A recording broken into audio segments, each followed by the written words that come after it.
What's going on, watch enthusiast family? Today I'm going to do a hand swap video. I want to show you guys how I do that, and it's off of this watch here that I built off of Watch Crunch.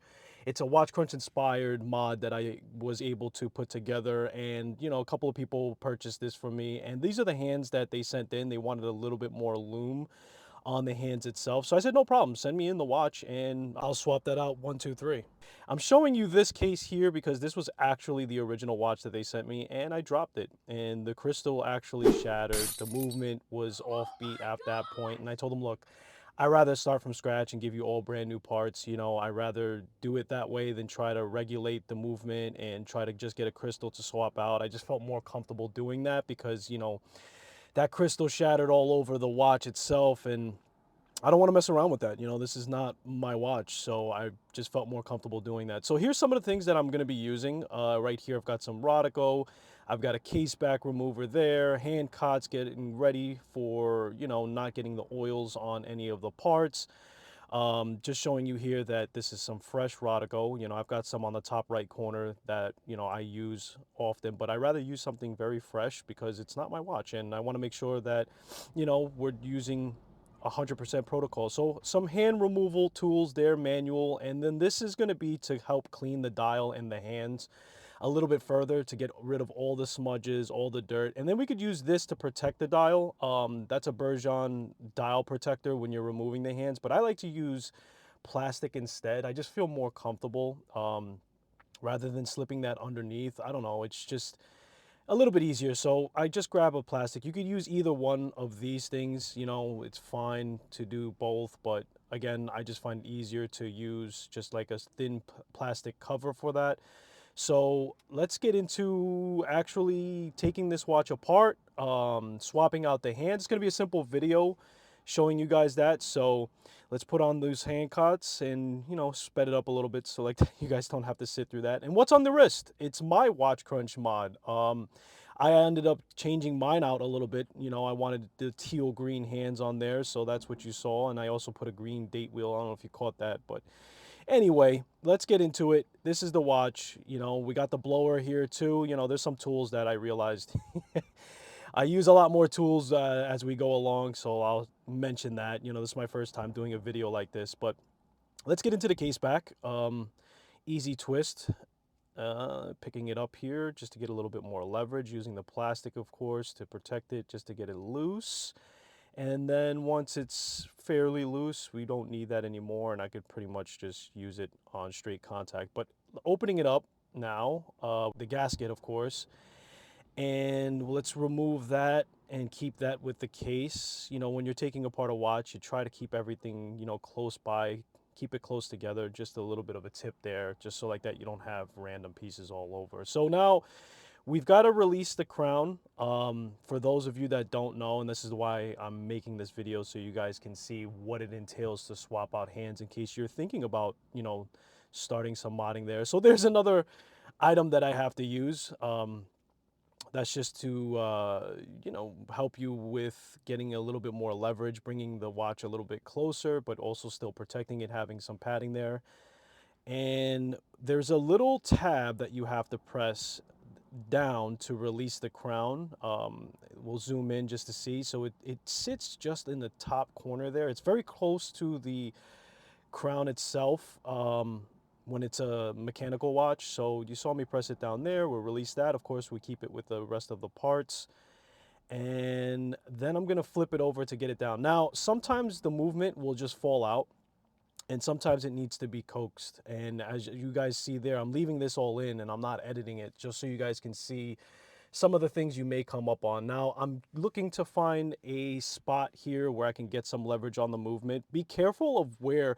So I'm really close right now, as you guys saw, to a part where I don't want to be. And you want to find a spot on the watch that's further away from, that moving part there, because it's very, very fragile. So I did see it shake a little bit, so we'll try to get it out of the case here, and it still doesn't want to come out. And again, I'm leaving this in because this is something you probably will run across, and it's time and patience. We're trying to be as fragile as we can, or as, you know, easygoing as we can with the movements. And again, I got some looseness there, so let's see if she'll want to come out. And there we go.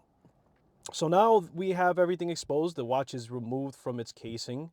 The second step would be to put the stem and the crown back in. This way we can manipulate the hands and all the functions as we remove the hands and we set the new ones back in. So the person wanted me to leave the second hand that we had originally and just change the hour and second hand. So we are going to have to remove all three, of course, because the second hand sits on top, which is fine. Um, Lining them up is pretty much what you need to do now, and I like to line all three up. This way we can get them all at the same time. And there are other tools that you can use to remove the hour, minute, and second hand, but I like to use the manual one for some reason. I just feel like I have more control. Sometimes when you're using like a tweezer like hand remover, then you know you're not grabbing all of them, and I feel like this gives me the best control.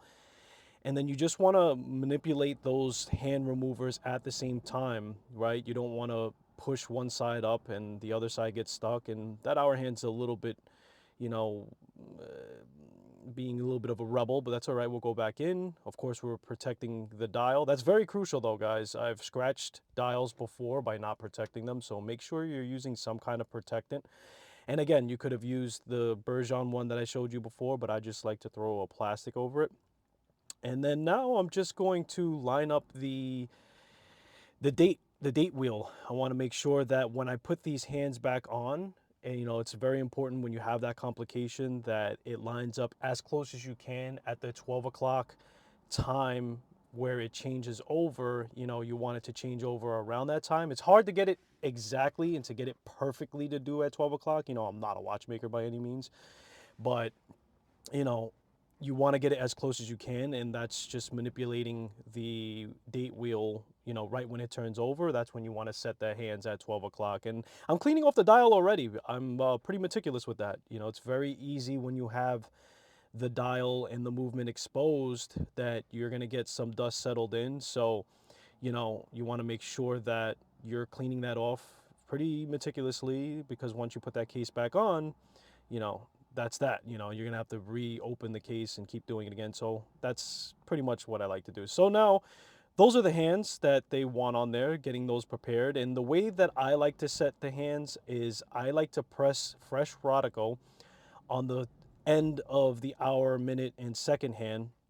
And then I pretty much just place it on top and I press it down. So again, everything I'm doing here is going to be manual. I know that if you're trying this for the first time, you're most likely going to buy affordable tools. So that's what I want to use. And we're going to press down the hour hand, get it to line up at the 12. Because again, we're trying to get that 12 o'clock lineup.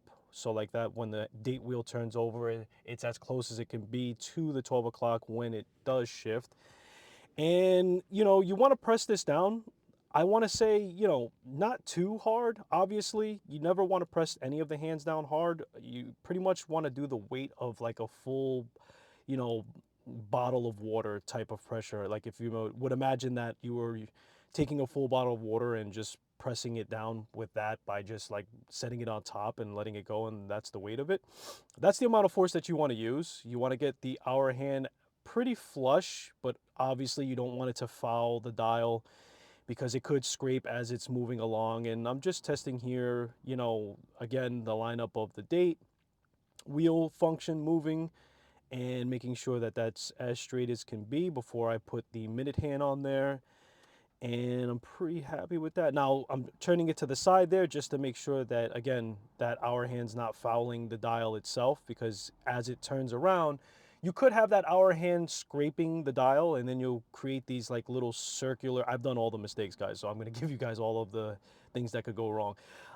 It'll create like a circle ring around the dial if it is in fact making contact. So you don't want any of the hands making contact with any part of the watch, whether it be the dial or the crystal once you case it back. You know, anything that's fouling. You know, sometimes you'll have raised markers on the hours, and the minute hand could be fouling that if it's just in an, you know, slant or not sitting straight. So getting the minute hand on here, as we turn that complication of the date exactly over, You want to make sure that that minute hand is right over the hour, because that's at 12 o'clock and that's exactly when you want things to turn. And then when you're pressing this down, you want to go even lighter than you would with the hour hand, because you don't want the minute hand to actually foul the hour hand. And then you want to check it from the side. You could kind of eyeball it, get yourself a magnifying glass if your eyesight isn't that sharp enough to see that, to make sure. And then you give it a little twist. Be gentle when you're checking for fouling stuff, because if it is in fact hitting, like, let's say the hour hand and minute hand are making contact and you force it, all of these things are very fragile and very easy to break. So here I go, just, twisting it around, and I'm seeing when that date wheel is going to jump down, and there it is. That's about a minute or two off from 12 o'clock. And I like to do -5, +5 on the minutes as far as how accurate it is changing over at that 12 o'clock. I think that's pretty acceptable. Again, I'm not a watchmaker where it's going to be perfect. So, being a minute off, chances are you're probably sleeping when it turns over, so it's not going to bother you too much. But if it does, by all means, get a watch that that it is, cost effective enough where it's going to be perfect from a watchmaker. But anyway, second hand. Now, this is the most trickiest hand that you could put on a watch, and where you need to really be as patient as can be. So I I moved in that crown, so like that, when I do know that that second hand is on correctly, it'll just start firing up and moving around correctly. And this takes practice, man. There's not too many tips I can give you for this, other than, handle it with very care, be very gentle with it. It does bend very easily, and you want to push this down almost as if you're pushing a balloon, right? The amount of force you would need to push a balloon, as far as how much force as I'm using pushing it down. And then when it starts moving, right, when it starts actually going around, then I'll give it a little bit more force. I mean, very little, because you don't want it to be too loose. It will shake out and it'll come loose during transit of shipping, or if you give it a hard knock. Now, I pushed it down the first time and the second hand didn't go, so I know that it wasn't perfectly aligned. I don't generally, I have times where I get the second hand down in one shot, and I'm pretty good at it. But with the recording of the camera and how I have to be angled, I'm a little bit off. You know what I mean? It's not like I'm completely comfortable, but I do get it on the second try here. And you want to be as close as you want, as you could be to the watch, right? Like, I usually bring my chair down so like that my shoulders are flush with the desk, and my face is very, very close, because that's a very fine part and very difficult to eyeball. And it's really more like of a feel and a skill, rather than you seeing the actual second hand going in the correct spot. So that takes practice, guys. Be very patient with the second hand if it's your first time attempting it. Now, I'm cleaning off the hour and minute hand, and I'm using a toothpick here, and I'm using a little tool here that has like a glue-like substance at the end of it. I forget exactly what it's called, but I'm being very gentle. And the reason why I'm using the toothpick on the hour and minute hand as I clean it is because I don't want to push it down enough where it gets angled and then they start to foul each other while I'm cleaning it. But again, I'm being very, very, very gentle. You could see I'm holding that toothpick at the end of my fingertips, and I'm almost applying no pressure. It's more like stability. It's more like just keeping it straight. But it's very important at this point, when you get all three hands on there, clean that dial. Take some time. Make sure you have proper lighting. Make sure you could look at the dial and the hands at many different angles, depending on how long you're handling those pieces, especially if they are polished on the hands. Then you're going to get smudges from either the tweezers or the Rodico itself. Sometimes we leave a little bit of a smudge. I like to use Rodico rather than tweezers, but if you're using tweezers, do not use metal tweezers on metal hands. They will scratch them up and you won't be able to correct that. So you would use something that has like a rubber tip or plastic tip, just not metal on metal at the end of the day. And that's the reason why I'm using a toothpick to even stabilize it, because wood is softer than metal and it's not going to scratch it. So I don't have that issue. So Just focusing up the camera here a little bit. I'm using my phone, guys, so I apologize if the clarity is not as good as it could be. This is my first time attempting to do a video of this kind of caliber, but after the cleaning, I'm just double checking, triple checking. I like to check a lot just to make sure that everything is pretty much aligned. I'm checking the hour alignment here. So at 1 o'clock, am I exactly on that 12 with the minute and exactly on that 1 on the hour? I want to make sure that's aligned. And then I'm going around the track again just to see when that date wheel is going to flip over and make sure I didn't disrupt everything when I was cleaning it. And as you saw, we were still only a minute or two, like -1, -2 a minute away from that date wheel flipping over. And I'm really happy with that.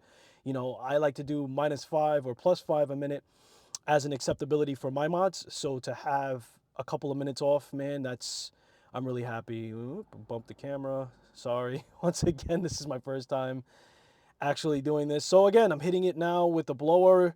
You know, just trying to make sure I get off as much dust as I can on everything here. I don't have a professional, what do you call it, sterilized area for dust. So again, hitting that lever again to get the crown out of there. And there's a better way to do it. You could put this movement inside a holder when you're handling it, but I'm very comfortable just freehanding it, but the mistake could be where you're grabbing that dial as I was before, and you just end up grabbing the minute or hour hand or even the second hand, and then you completely will bend it. And, once you bend any of those hands, they're really never the same. So now we're cleaning the case.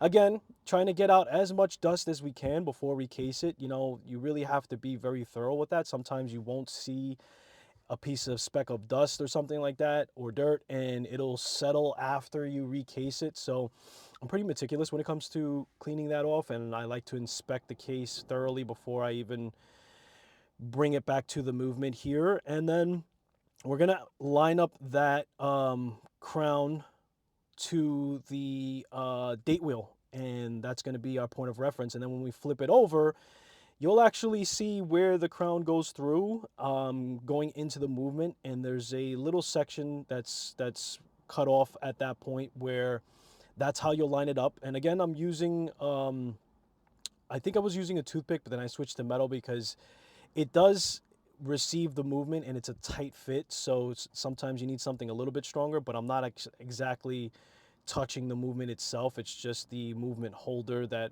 is surrounding it. So we're gonna crown it back up here. Nice little twist.